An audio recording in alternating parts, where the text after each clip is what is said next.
Halo teman-teman semuanya, selamat datang lagi di channel aku dan selamat datang juga di Psoriasis Talk number 32.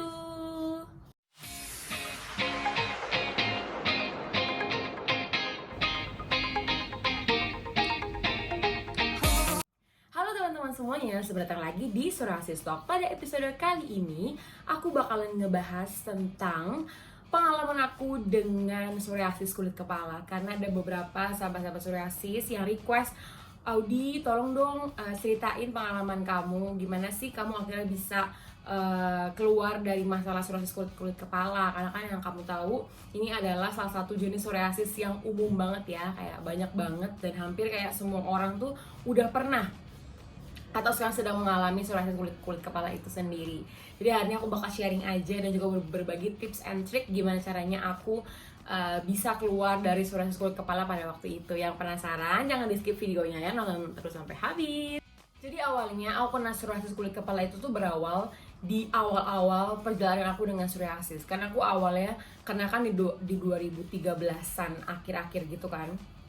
Tapi awalnya memang nggak langsung di kepala sih, memang dia tuh di daerah kening dulu, baru akhirnya dia menyebar ke seluruh badan termasuk di kulit kepala. Nah awalnya juga pada saat dia kena di kulit kepala itu, aku pikir tuh hanya ketombe biasa aja, karena memang kan mungkin pada waktu itu yang dokter bilang jamuran, terus mami aku, papa aku tuh mikir kayak oh ya mungkin ini juga termasuklah kamu maksudnya kayak jorok atau gimana, masih remaja belum bisa benar-benar menjaga kebersihan diri. Kita pikir oh ya udah nih bener-bener ketombe aja. Jadi treatment yang aku lakukan pada waktu itu bener-bener ngarang banget, kayak cuma pakai sampo anti ketombe aja, terus juga nggak pernah dibersihin, terus aku sering garuk-garuk kan gatel banget kan, jadi kayak sering-sering digaruk-garuk gitu. Jadinya dengan treatment yang ngasal itu membuat si kering-kering ketombenya nih jadi semakin lebar dan juga jadi semakin kering gitu. Kering-kering ketombe, kering-kering psoriasisnya, sorry. Jadi dia kayak semakin kering dan juga melebar gitu kan. Dan yang kalau kalian tahu kan kalau kita pakai sampo anti ketombe itu mostly atau kebanyakannya mereka tuh mengandung mentol kan di dalamnya. Nah, kalian tahu kan kalau kita udah garuk-garuk tuh kan jadi perih, sakit. Terus kita pakai sampo yang ada mentolnya, kayak lagi keramas tuh kayak sambil nangis, sakit karena memang sakit banget. Cuman aku tuh kayak ini ketombe macam apa kok beda banget sama orang-orang yang lain-lainnya gitu. Terus akhirnya ketahuan kan aku kena psoriasis, karena itu kan aku kan sempet ke dokter juga dan dikasih krim. Tapi sebelum ke dokter itu tuh bener-bener struggle aku dengan orang tua aku tuh kayak luar biasa, karena kita cari semua produk, kita sampai beli yang namanya minyak aku lupa, nanti aku bakal taruh fotonya kalau ketemu namanya ya. Jadi tuh beli minyak gitu, kalau nggak salah di Metro deh, kalau nggak di Metro di intinya di tempat-tempat belanja gitu, itu beli ada satu minyak harganya lumayan mahal, karena waktu itu dia tuh bilangnya oh ini bagus nih untuk ketombe. Karena kita udah pusing banget, aduh pakai apa lagi, kita udah coba semua hal tapi nggak hilang gitu ketombenya. Akhirnya kita coba beli ini, mahal banget tuh minyak tapi nggak ada guna juga, baunya enak cuman emang bukan untuk psoriasis kan, jadi memang nggak ada perubahan atau apapun. Jadi benar-benar kayak itu hanya untuk melembutkan aja, habis itu nggak ada lagi perubahan. Setelah itu kita coba semua jenis sampo, kita berusaha menjaga kebersihannya apa segala macam, tapi nggak ada hasil. Sampai akhirnya ke dokter dan emang tahu bahwa oh ini psoriasis gitu. Pas udah tahu ini psoriasis, akhirnya dokter kan kasih dia sarankan obat minum, terus krim segala macam. Mulailah dikasihin pelan-pelan salep dan juga krimnya ini kan di kulit kepala segala macam. Ya sempat hilang, cuman karena memang kalian tahu sendiri kan krim dokter, jadi memang hilang muncul lagi, kasih lagi, hilang lagi, muncul lagi. Jadi ya gitu aja terus kan skemanya, nggak pernah berubah gitu, nggak pernah bener-bener kayak hilang 100% tuh nggak pernah pada waktu itu. Terus ya udah karena emang udah ngerasa pakai krim dokter nih nggak ada perubahan segala macam, udah kembali lagi lah pakai minyak pada waktu itu. Coba pakai VCO atau pakai minyak kelapa, karena memang minyak kelapa ini kan konsistensinya tuh cukup tebal ya dibandingkan minyak-minyak yang lainnya, dan itu memang bagus banget juga untuk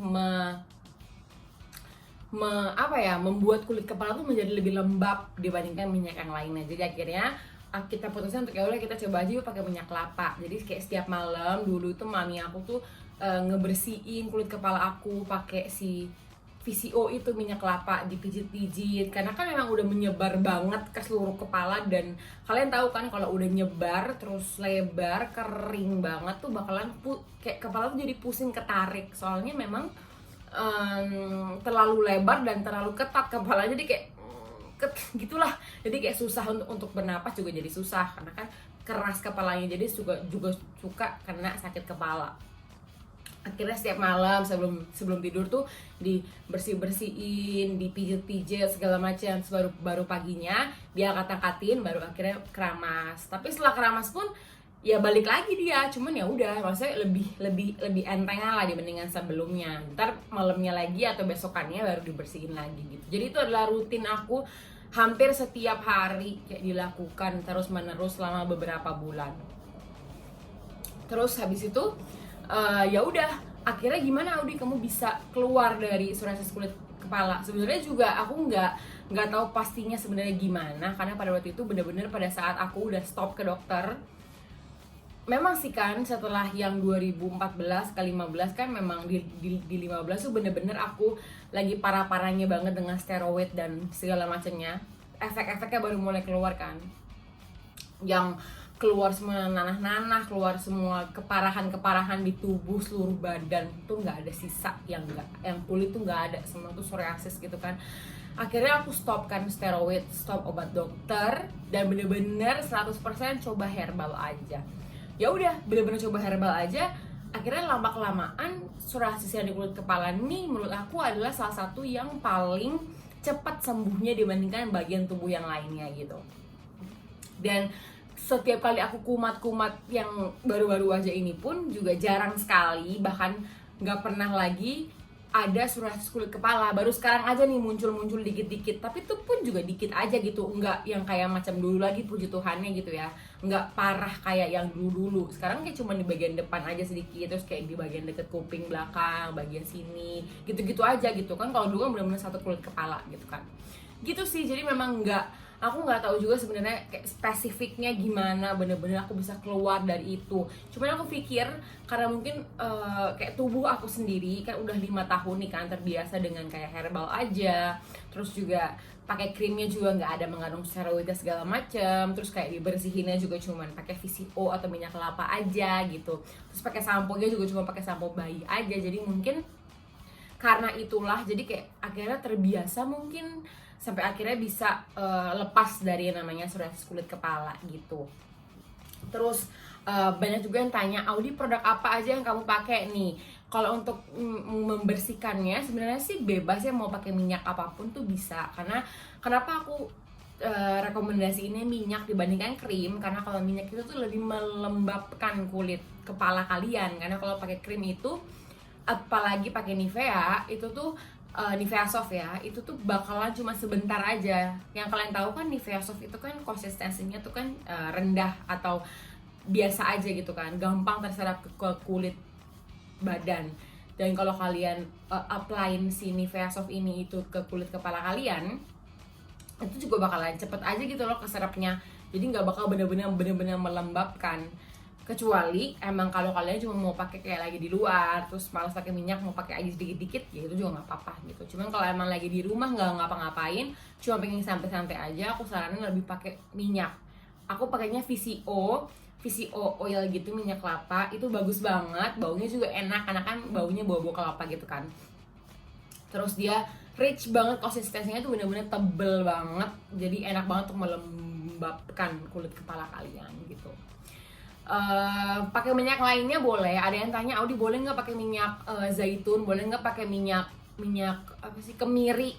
Aku bilang sebenarnya bisa-bisa aja, cuman aku emang nggak pernah coba sih. Cuman yang bener-bener aku pernah coba itu minyak kelapa. Jadi kalau emang kalian mau bener-bener sama banget sama aku, bisa cobanya minyak kelapa.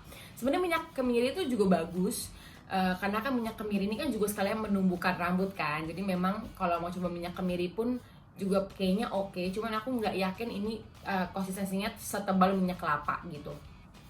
Terus untuk samponya itu aku pakai sampo bayi, jadi bener-bener sampo bayi aja. Aku nggak pernah coba pakai sampo yang tar atau pakai sampo merek-merek lainnya, aku nggak pernah coba. Dulu aku bener-bener pakainya sampo bayi aja, mereknya Cousins Baby itu.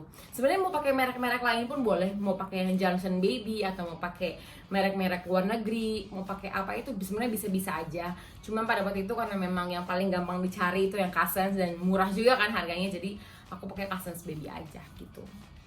Terus kalau buat kan kalau kita kena asuransi kulit kepala ini kan gampang banget rontoknya ya rambut. Itu pakai apa Audi supaya nggak rontok?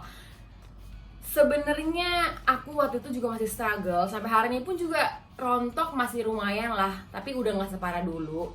Aku udah pernah bikin review tentang salah satu produk ini, namanya adalah Tumbuh Lab. Ini bukan sponsor atau apa, cuman emang aku benar-benar udah cinta banget karena emang cocok banget sama produk ini. Bisa belinya di online, nanti aku bakal taruh juga di description box review aku tentang minyak itu, jangan lupa ditonton ya. Terus selain itu juga untuk obat minumnya itu aku pakainya hanya habatus sauda aja yang herbal, sama untuk minyak-minyak atau untuk krim-krim lainnya aku hanya pakainya adalah Nivea Soft aja, yang lainnya aku nggak pakai lagi. Sebenarnya gitu sih guys untuk kayak treatment aku, terus juga cerita aku, pengalaman aku dengan psoriasis kulit kepala ini gitu, juga pengalaman aku, journey aku dari awal sampai sekarang gimana bisa akhirnya terlepas dari psoriasis kulit kepala. Saran aku atau tips aku untuk kalian kalau lagi kena psoriasis kulit kepala itu adalah jangan digaruk. Memang sih susah banget. Untuk menghindari menggaruk adalah potong kuku, itu penting banget. Potong kuku, jangan biarin kuku kalian panjang. Karena kalau udah panjang akhirnya attempt untuk ngegaruk kan. Jadi kayak jangan biarin dia panjang. Selain itu juga kalau kalian ngebersihin kulit kepala kalian itu, bersihnya tuh malam hari, jadi supaya bener-bener minyaknya tuh terserap. Kayak usapinnya tuh malam hari, usapinnya tuh malam hari. Sebelum tidur tuh kalian usapin semua minyaknya itu ke seluruh permukaan kulit kepala, dipijet-pijet. Baru besok paginya sebelum kalian keramas tuh baru dikikis, baru dibersihin pakai sisir panjang gitu. Nanti aku bakal taruh juga gambarnya gimana sisirnya. Jadi bisa dikikis, bersih deh gitu. Jadi jangan pas langsung malam kalian kasih minyak langsung dibersihin. Soalnya kalau kayak gitu nanti bakal hanya ngebuat berdarah kulit kepala, karena kan masih keras kan. Tapi kalau udah pagi kan kayak udah lembek. Jadinya lebih gampang untuk dibersihkannya.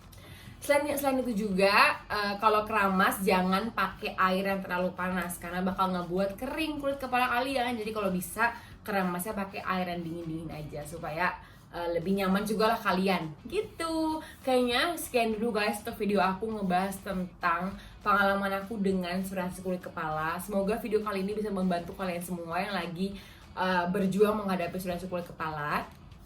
Aku juga lagi ada sedikit, tapi tenang aja, semua pasti bakal berlalu. Kayak aku juga lagi kumat, tapi aku yakin semua juga pasti bakal ada akhirnya dan kita semua bisa remisi sama-sama. Dan thank you so much guys for watching Psoriasis Talk untuk episode kali ini. Kita ketemu lagi di episode selanjutnya.